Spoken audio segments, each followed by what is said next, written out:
For today's video mga kapares, maaga na naman po tayong gumising at namili na naman po tayo sa talipapa. Dahil low budget po tayo ngayon at pecha de peligro na. Nakabili po tayo ng tokwa at meron tayong kangkong at oyster sauce. Wala pa naman 100 pesos ang nagastos po natin ngayon. Kaya habang nagkakape po ako ay naghiwa-hiwa na rin po tayo ng ating panggisa na sibuyas at bawang. Shoutout nga po pala sa lahat po ng aming mga subscribers at followers namin sa Facebook page at yung mga nag-share po ng aming mga video. Maraming salamat po.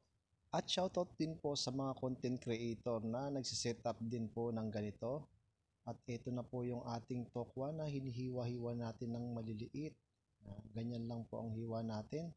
At pagkatapos niyan, susunod na rin natin yung kangkong. At maghimay-himay na rin tayo ng kangkong, siguradong mura na at masustansya pa. At pagkatapos niyan ay ipiprito na rin natin yung ating tokwa.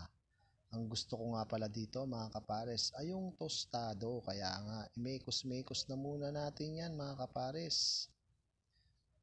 At ito ay sisiguraduhin nating luto ang lahat at pagkatapos niyan at kapag naprito na natin, isi-set aside muna natin to mga kapares. At pagkatapos nyan, magigisa na rin tayo ng mga aromatics. Ito na po ang sibuyas, galit na galit. At pagkatapos, susunod na rin natin dyan yung bawang. Ayan. Gigisa lang natin ng mabuti. At pagkatapos nating igisa, ay susunod na rin natin yung tangkay ng kangkong. Yan, imekos-mekos lang natin to mga kapares. At pakapaglagay na rin pala tayo dyan ng toyo. Yan. At isusunod naman natin yung 2 sachet ng oyster sauce. Yan. Ang gusto ko pala dito mga kapares ay yung medyo masabaw. Kaya maglalagay tayo ng maraming tubig. Dahil sisip-sipin din yan ng tokwa. At pagkatapos naman, susunod na rin natin dyan yung dahon ng kangkong. Yan. Ayusin lang natin to mga kapares. Mekos-mekos lang natin. Ayan. At pagkatapos tatakpan po natin yan. Pakukuluin natin ng 1 minuto. At pagkatapos na, ito na siya. Maglalagay lang tayo dyan ng tokwa. Ayan. Tapos, imekos-mekos lang. Kuha na tayo ng kanin. Mangantayon. Welcome back mga kapares. Saluhan nyo na naman po ako sa ating tanghalian. Baka naisip nyo rin itong gantong luto mga kapares, ang kangkong with tokwa, oyster sauce. Bless all us, tagi po about this sipon tayo bante to kay sa Lord. Makantayin mga kapares. Low budget ulam tayo ngayon, pero masustansya naman to mga kapares. Sa mga nakapagluto na nito, shoutout po. Ano? Po. Sarap talaga dito yung tokwa, yung ganitong style. Yung naprito.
talaga madalas ko dating lutuin to.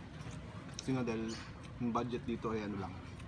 Hindi ka gagastos ng 100 pesos.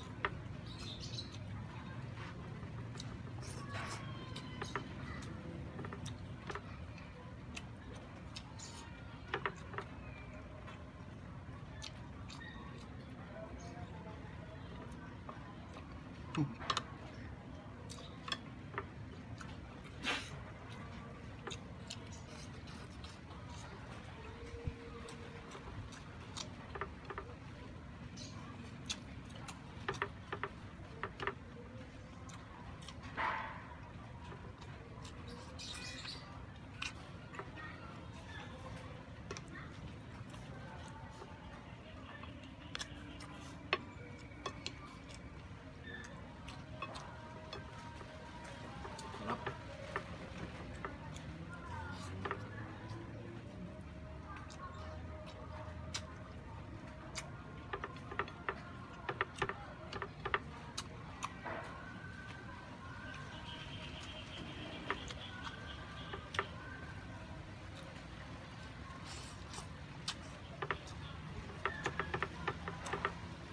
Masarap din to yung medyo masarosa.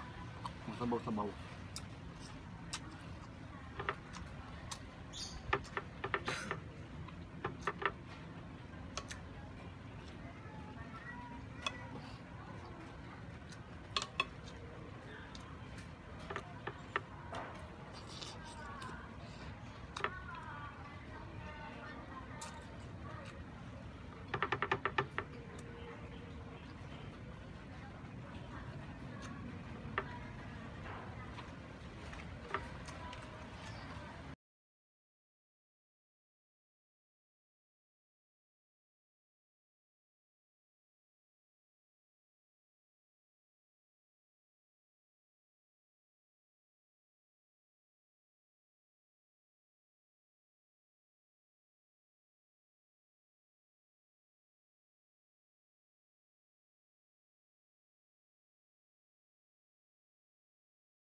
Maraming salamat po sa pagsama sa aking munting tanghalian. Shoutout po sa lahat po ng followers namin sa Facebook page at sa YouTube channel. Yung mga nag-share po ng video, maraming salamat po. God bless.